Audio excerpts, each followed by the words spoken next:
Tom Rodriguez, balik Pilipinas na. Saang network kaya mapapanood?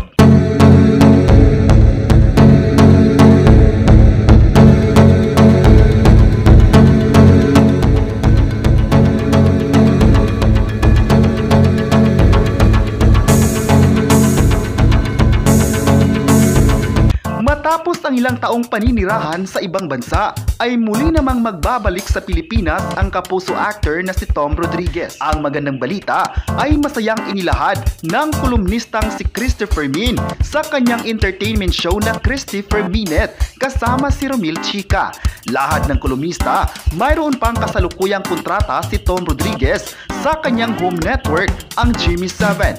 Ayon pa ni Romil, sana nga raw ay bumalik na ang aktor para makagawa pa ng mga proyekto dahil sayang naman ang galing nitong umarte. Kailangan niya daw tapusin ang kontrata. Hindi pwedeng basta na lang tayong tatalikod sa isang kontrata. At kung ano man daw ang mangyari sa pag-uwi ni Tom Rodriguez, ay bahala na sila ng dating asawang si Carla Abiliana. Matatanda ang ikinasal ang dalawa matapos ang kanilang 7 taong relasyon noong 2021.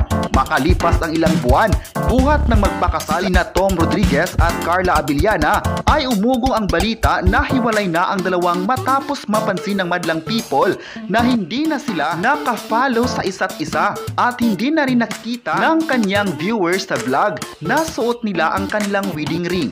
Samantala, nagdesisyon naman ang kapuso actor na pumunta ng Amerika noong March 2022 dahil sa nangyari sa kanilang pagpapakasal ng aktres. Sa pagbabalik kaya ni Tom Rodriguez ay mapapanood na kaya ito sa GMA7 o di kaya'y mapapanood sa ibang TV channel o ang ABS-CBN.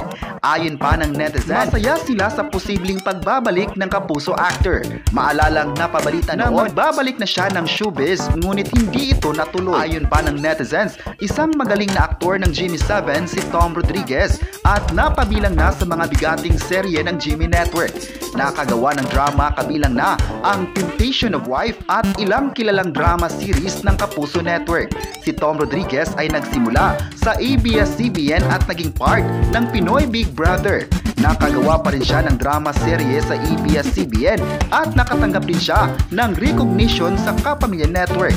Ayon pa ng netizens, excited na sila sa mga susunod pang proyekto ni Tom Rodriguez.